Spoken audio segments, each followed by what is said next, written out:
बिस्मिल्लाहिर्रहमानिर्रहीम। अस्सलाम वालेकुम। आज का हमारा टॉपिक है इंडिकेटर्स। इंडिकेटर बेसिकली जो है लफ्ज़ इंडिकेट से निकला है, जिसका मतलब है निशानदही करना। आज हम इंडिकेटर की मदद से एस्टिक और बेसिक सॉल्यूशन के दरमियान में फ़र्क कर सकते हैं, यानी उनकी निशानदही कर सकते हैं कि कौन सा सॉल्यूशन जो है वो हमारे पास एस्टिक होगा और कौन सा जो है वो बेसिक होगा। सो इंडिकेटर को अगर हम डिफाइन करना चाहें तो हम ये कह सकते हैं indicators are organic compound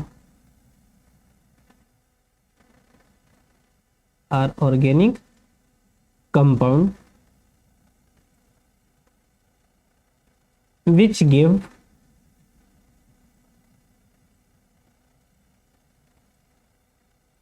different color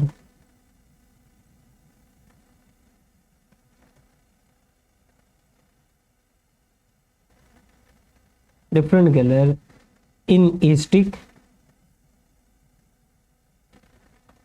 and alkaline mediums। Alkaline medium यानी ऐसे हमारे पास ऑर्गेनिक इंडिकेटर ऐसे कंपाउंड्स हैं, ऑर्गेनिक कंपाउंड्स हैं जो एसिडिक और बेसिक सॉल्यूशन में मुख्तलिफ रंग जो हैं वो देते हैं, वो हमारे पास जो हैं वो इंडिकेटर्स कहलाते हैं। अब सबसे कॉमन जो हमारे पास इंडिकेटर मौजूद है वो हमारे पास है लिटमस पेपर। वो है जी हमारे पास लिटमस पेपर। अब लिटमस पेपर जो है वो अगर तो आपका सॉल्यूशन है एसिड, अगर तो आपका सॉल्यूशन है एसिडिक, देन ये कलर देगा रेड। और अगर आपका सॉल्यूशन है बेसिक तो देन इसका कलर होगा ब्लू। यानी ये एसिडिक में और बेसिक में डिफरेंट कलर जो है वो हमें देता है। इसी तरह से अगर आपके पास इंडिकेटर है फिनोफ्थलीन,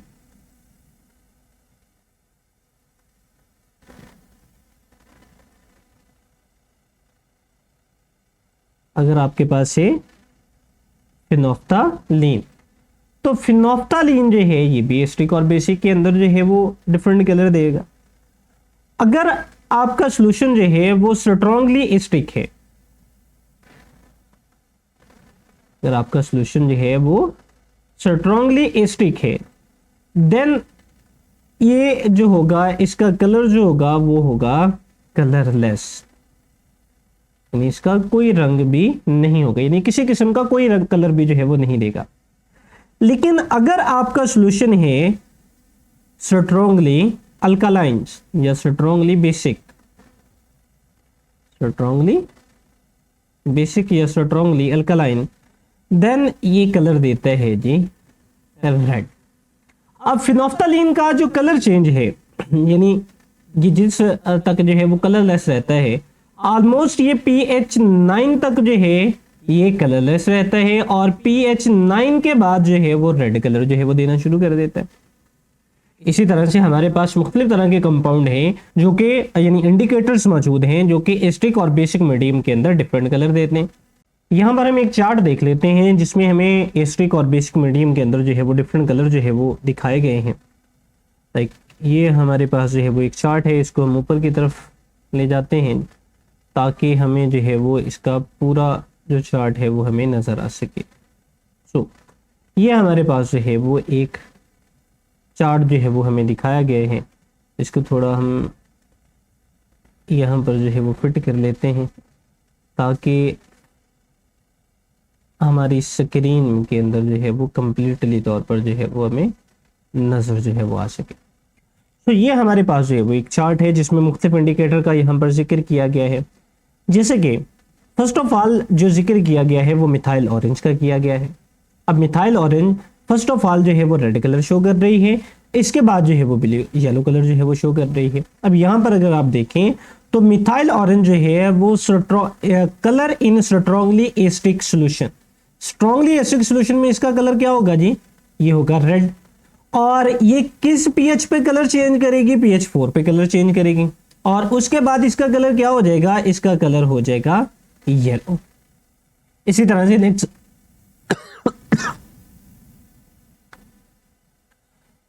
से नेक्स्ट हमारे पास है लिटमस पेपर।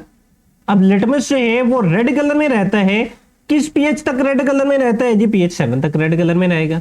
और उसके बाद किस में चेंज हो जाएगा जी, ये ब्लू कलर के अंदर चेंज हो जाएगा। जैसे कि अब नीचे जो है वो टेबल अगर देखें तो लिटमस जो है वो रेड में रहता है जी, और पीएच कब चेंज होगी जी, जब आपका पीएच जो है वो 7 पर पहुंच जाएगी, यानी 7 पर इसका, इस 7 के बाद जो है वो इसका कलर चेंज हो जाएगा। और उसके बाद ये किस में चला जाएगा जी, ये ब्लू में चला जाएगा, क्योंकि अब वो एसिटिक से बेसिक मीडियम के अंदर जो है वो चला गया। इसी तरह से फिनोफ्थालीन है। अब फिनोफ्थालीन अगर आप देखें, जैसे कि हमने पहले बात की, ये पीएच 9 तक जो है वो कलरलेस रहता है, यानी पहले कलरलेस है जी स्ट्रांगली एसिटिक में, और ये पीएच कब तक ये कलरलेस रहेगा जी, पीएच 9 तक। और इसके बाद जो है वो इसका कलर चेंज हो जाएगा और ये किस कलर में चला जाएगा, ये रेड कलर के अंदर जो है वो चला जाता है। सो ये हमारे पास कुछ इंडिकेटर्स हैं जो कि एसिटिक और बेसिक मीडियम के अंदर जो है वो डिफरेंट कलर देते हैं, यानी इनकी मदद से हम इंडिकेट कर सकते हैं कि आया कि हमारा सोल्यूशन जो है वो एसिटिक है या हमारे पास ये सोल्यूशन जो है वो बेसिक है। अब नेक्स्ट मूव करते हैं जी। नेक्स्ट हमारे पास हमारा टॉपिक है जी कि हम जो है वो किसी सोल्यूशन की पीएच जो है वो किस तरह से कैलकुलेट कर सकते हैं। Measuring of pH of a solution, यानी किसी सोल्यूशन की पीएच जो है वो किस तरह से निकाली जा सकती है। इसमें हमारे पास जो पहला तरीका है जी वो है जी यूनिवर्सल इंडिकेटर का। यूनिवर्सल इंडिकेटर बेसिकली ये हमारे पास एक मिक्सचर होता है जी, आप इसको मिक्सचर ऑफ इंडिकेटर्स कह लें। ये हमारे पास जो है मुख्तलिफ कंपाउंड का मिक्सचर होता है जो कि डिफरेंट पीएच के ऊपर जो है वो डिफरेंट कलर देता है। अब हम क्या करते हैं, हम लिटमस लेते हैं, लिटमस को जिस लिटमस को जो है वो या यूनिवर्सल इंडिकेटर के उस पेपर को डिप किया जाता है जिस भी सॉल्यूशन की आप पीएच मालूम करना चाहते हैं। अब वो जो आपके पास पेपर होगा जी जो कि यूनिवर्सल इंडिकेटर है या मिक्स इंडिकेटर का एक पेपर है जी आपके पास, अब वो डिफरेंट पीएच में, जैसा कि हमने कहा जी वो डिफरेंट पीएच के ऊपर डिफरेंट कलर देता है। सो उसके बाद जो है वो हम इसके पीएच चार्ट के साथ इसका मुआवजा करते हैं। ये हमारे पास है जी पीएच चार्ट।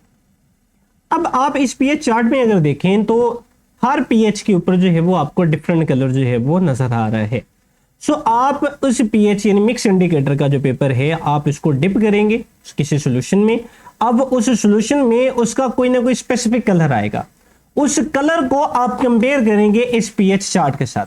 जो आपका मिक्स इंडिकेटर का पेपर होगा, जो टुकड़ा होगा, जो से भी सॉल्यूशन में डिप करेंगे उसका कोई ना कोई कलर जरूर आएगा।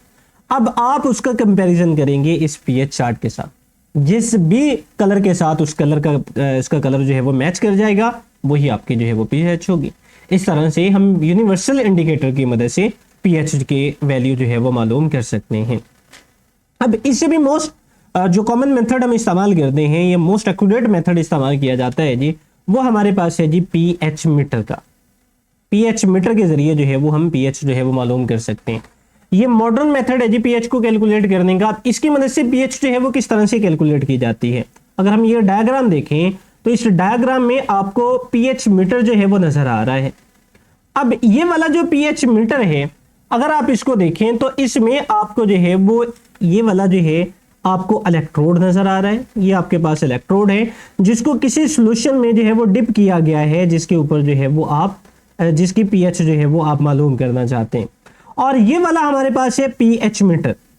अब जैसे ही आप इस इलेक्ट्रोड को इस सॉल्यूशन में डिप करोगे, इस पीएच मीटर के ऊपर जो है कोई ना कोई आपके पास जो है, यानी ये वाला जो निडल है ये घूमकर उस पीएच के ऊपर चली जाएगी जो सी इस सॉल्यूशन की जो है वो पीएच होती है। ये वाला जो रॉड है ये जो है वो शीशे का बना हुआ होता है। सो जैसे ही आप डिप करते हैं जी, सो यहाँ से रीडिंग जो है वो नोट की जाती है और उसके मुताबिक जो है वो उसकी पीएच की जो रीडिंग है वो हमारे पास जो है वो आ जाती है। यानी हम उस सॉल्यूशन की जो है वो बासानी जो है वो पीएच की वैल्यू जो है वो मालूम कर सकते हैं। सो इस तरीक़ाकार के साथ हम किसी भी सॉल्यूशन की पीएच की वैल्यू जो है वो कैलकुलेट कर सकते हैं। पाकिस्तान में मोस्टली जो मेथड इस्तेमाल किया जाता है वो हमारे पास है यूनिवर्सल इंडिकेटर का, यानी स्कूल लेवल के ऊपर जो मोस्टली हमारे पास मेथड है वो यूनिवर्सल इंडिकेटर को हम इस्तेमाल करते हैं। पीएच मीटर जो है वो अमूमन जो है वो हमारी स्कूल लैब्स के अंदर जो है वो मौजूद नहीं होता। सो ये था जी हमारा आज का टॉपिक। जिसमें हमने बात की जी इंडिकेटर्स के ऊपर, और ये बात की जी कि सॉल्यूशन की पीएच को हम किस तरह से मेजर कर सकते हैं। सो ये है जी आज का टॉपिक। सो अब हमें दीजिए इजाज़त, अल्लाह हाफिज़।